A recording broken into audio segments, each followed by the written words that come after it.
గన్నవరం అంతర్జాతీయ విమానాశ్రయం నుంచి విజయవాడ ముంబై నూతన సర్వీస్ను ఇండిగో సంస్థ శుక్రవారం ప్రారంభించింది.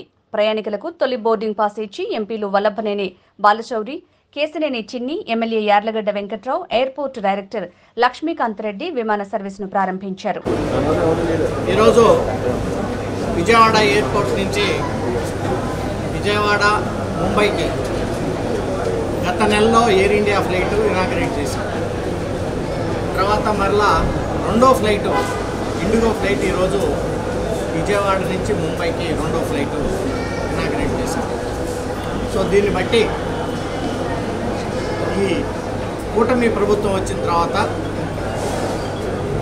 మన ఆంధ్ర నుంచి రామ్మోహన్ నాయుడు గారు సివిల్ ఏవియేషన్ మినిస్టర్ కావటం, తద్వారా పనులు చాలా వేగవంతంగా, చాలా సంతోషకరమైనటువంటి విషయం. గతంలో మేము రిక్వెస్ట్ చేశాం. అదే రకంగా విజయవాడ నుంచి అనేక ప్రాంతాలకి నేను అలాగే మన విజయవాడ ఎంపీ చిన్ని గారు ఇద్దరం కూడా లాస్ట్ టైం కలిసినప్పుడు ప్రెస్ మీట్ పెట్టినప్పుడు విజయవాడ నుంచి కలకట్టాకి, అలాగే విజయవాడ నుంచి షిరిడీకి ఆల్రెడీ ఉంది, అలాగే ఇప్పుడు వారణాసికి, అలాగే పక్కన ఉన్నటువంటి countries, neighbouring countries Singapore, Thailand, Sri Lanka, వీటికి కూడా ఫ్లైట్లు ఏమని చెప్పేసి నేను విజయవాడ ఎంపీ గారు ఇద్దరం కూడా ప్రభుత్వాన్ని రిక్వెస్ట్ చేశాం. మనకి క్యాపిటల్ సిటీ పక్కన ఇంకా పర్మనెంట్ టెర్మినల్ బిల్డింగ్ కూడా త్వరలోనే కంప్లీట్ కాబోతూ ఉంది. అది అయిన తర్వాత ఇక్కడి నుంచి డిఫరెంట్ కంట్రీస్ కూడా త్వరలోనే అన్ని ఫ్లైట్లు సౌకర్యాలు రావడం కోసం నా పార్లమెంటు పరిధిలో ఉన్నటువంటి ఎయిర్పోర్టు, అలాగే కో చైర్మన్లు ఉన్నటువంటి చిన్ని గారు, అలాగే మా ఎమ్మెల్యే గారు అందరం కలిసి కూడా దీనికోసం ప్రయత్నం చేసి ఈ ఎయిర్పోర్టు డెవలప్మెంట్తో కలిసి అనేక ప్రారంభించే విధంగా మా వంతు కృషి చేస్తాం. Thank you. ఇండిగో వారు రెండో విమానం నడపడం చాలా ఆనందంగా ఉంది. ఎందుకంటే నెల రోజుల క్రితం ప్రారంభమైన ఇండియన్ ఎయిర్లైన్స్ 140 మినిమం కెపాసిటీతో రన్ అవుతుంది. అంతేకాకుండా ఇవాళ చూస్తే ఇండిగో ఫ్లైట్ కూడా 110 కెపాసిటీతో మొదటి రోజు వెళ్ళబోతుంది. అంటే ఇవాళ ముంబైకే కాదు, దేశంలో ఉన్న అన్ని ముఖ్య నగరాలకి విజయవాడ నుంచి ప్రయాణికుల రద్దీ తాకిడి ఎక్కువగా ఉంది. కాబట్టి పెద్దలు బాలశౌరి గారు, నేను కలిసి మన యువ నాయకుడు వారిని ఒకటే కోరాం. అమరావతి ప్రాంతం నుంచి, ఈ క్యాపిటల్ రాజధాని ప్రాంతం నుంచి దేశం నలుమూలలకే కాకుండా ప్రపంచం నలుమూలలకి విమానాలు ఉండే విధంగా కృషి చేయాలని కోరాం. తప్పకుండా వారు ప్రతి నెల ఒక్కొక్క కాకుండా అహ్మదాబాద్, పూణే, కలకడా వంటి నగరానికి కూడా కనెక్టివిటీ రాబోతుంది. అన్నిటికన్నా ముఖ్యంగా వచ్చే నెల 14వ తారీఖు నుంచి న్యూఢిల్లీకి ఇండిగో వారు సుమారు సమయం 8:45కు ఢిల్లీలో బయలుదేరి మళ్ళీ ఇక్కడి నుంచి విజయవాడ నుంచి 11:30కు మళ్ళీ ఢిల్లీ వెళ్ళే విధంగా 3వ ఢిల్లీ ఫ్లైట్ కూడా రాబోతుంది. ముఖ్యంగా దేశ రాజధాని అయిన ఢిల్లీ నగరానికి 3వ కనెక్టివిటీ కూడా రావడం చాలా ఆనందంగా ఉంది.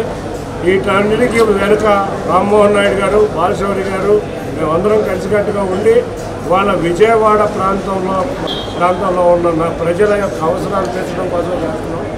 అన్నిటికన్నా ముఖ్యంగా రేపు కొత్త టెర్మినల్ మే నాటికి పూర్తయ్యే విధంగా మేమందరం కలిసికట్టుగా కృషి చేస్తున్నాం. ప్రతినిత్యం వెంకట్రావు గారు ప్రతి వారం ఇక్కడ ఈ టెర్మినల్ని పర్యవేక్షిస్తున్నారు. అంతేకాకుండా కార్గో టెర్మినల్ కూడా ఇక్కడ ఇంప్రూవ్ అయ్యే విధంగా మేము ముగ్గురు కలిసికట్టుగా ఉంది. ఆ కార్గో టెర్మినల్ కూడా ఇంప్రూవ్ అయ్యే విధంగా కృషి చేస్తామని అందరికీ తెలియజేస్తున్నాం. ఇండిగో యాజమాన్యం వారికి, అంతేకాకుండా ఎయిర్పోర్ట్ అథారిటీ వారికి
సార్ ఒకసారి ఇలా చూడాలి.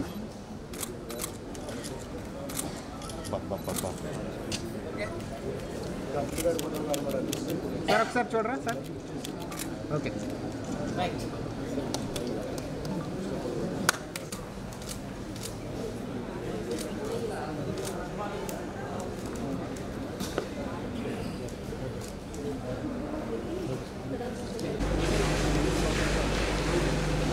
మళ్ళీ ఎప్పుడు బ్యాక్ షో 2 రోజులు పోయారు.